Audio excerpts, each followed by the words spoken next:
Kawhi, how are you feeling? I'm feeling better now. I'm back in San Diego, used to the altitude, so I feel way better. You were sick for last year's BYU game in Provo too, right? Yes. Is it just the altitude that gets you, or? Yeah. Me and the athletic trainer was talking, and he just came up with, since I always go to high altitudes, I just get kind of my body feels different, stomach kind of weird, but I got back yesterday, took a little bit of medicine, but I'm feeling better today.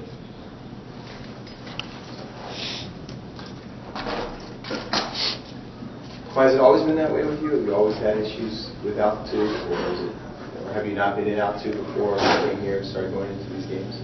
Yeah, coming here is probably my first time experience the high altitudes. I really haven't played basketball in other states like that.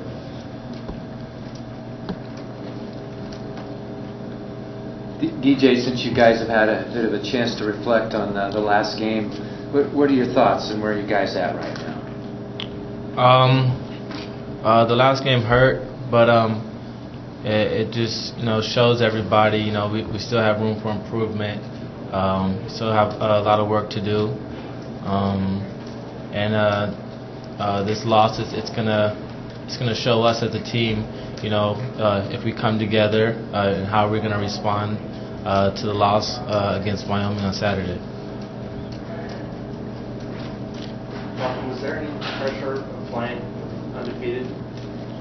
I don't really think so, but BYU, one of the toughest teams in the league, one of the best teams in the league, and they just played hard and came out with the win. What was that mood like after the game? Maybe I was playing right. Was the team down? Tell me how. Does it feel like this could be a hangover effect? Yeah, everybody was down. Nobody really wants to lose, but we just talked about things that we could have done different, and we're not trying to hang our heads too long because we have a game on Saturday that we can't slack on either. So we're just trying to get prepared and play on Saturday. DJ, when we asked you if they looked like they might be the best team, you said ask after the game. Now that you've had a chance to sort of reflect on how good they are and how well they played, how good are they compared to what you face, and are they the best team you face this year? They're a very good team. I would definitely say they could be the best team that we have played so far. They all know the roles and do the roles to a T.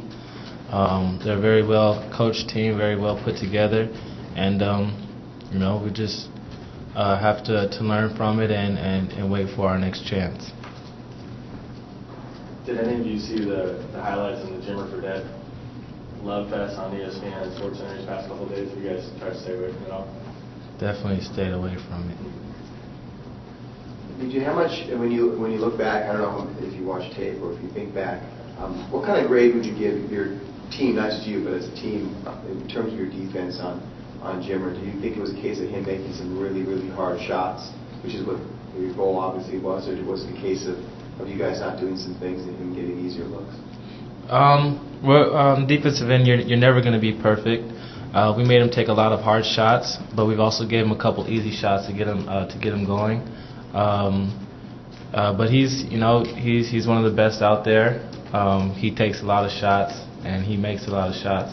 When somebody's taking over 20 shots a game and making a very high percentage and taking very hard shots, it's very hard to stop somebody like that. What would you do differently? If I would have known he was going to go for 40 points, I probably would have doubled him as soon as he crossed half court.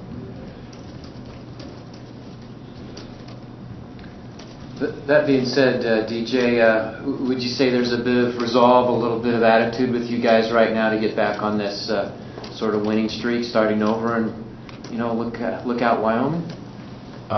Absolutely. the main thing is to try and stay focused.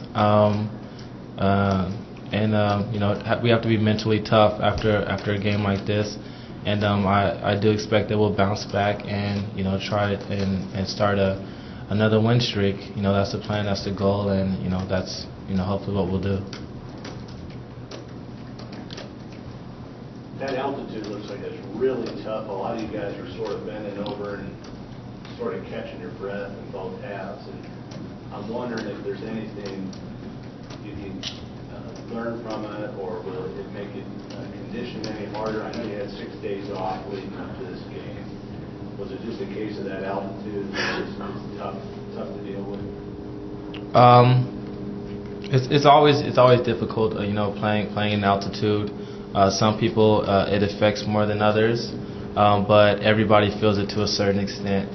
Like I said, we had 6 days off, but it was 6 days off, at sea level. So to go out there and and play at above sea level at high altitude, people feel it. We all feel it, and like I said, it affects some more than others. But it's just a part of the game. It's what makes this conference so hard is going from place to place and playing at different altitudes. Malcolm, how hard was it for you? It seems like at home you may have a little more energy than trying to deal with all those big guys at altitude. How hard was that? Did you learn from it? It was very tough, playing on the road, their crowds yelling at you, and you want to do well. When a couple shots don't fall, you tend to be disappointed in yourself, frustrated with yourself, but as a player, you can't let that happen, especially playing against a good team like BYU. So, just work on frustration and just playing through, and that's what we're going to work on in practice.